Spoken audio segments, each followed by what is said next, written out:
It was a great honor for us to participate in Rabat's festival because of its themes, the injustice, the war, etc., etc., because it supports the women artists, because I think that it's in the middle of all the big events that this time occupy our minds, and because of their great hospitality, their kindness, their open heart, the nice conversations that we had.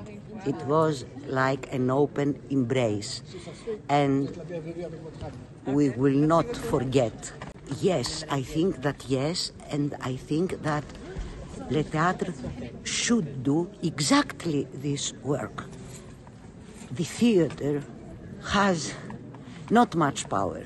You can't change the cruelty and the justice of the whole universe. Unfortunately, these are the kings that dominate the universe this time.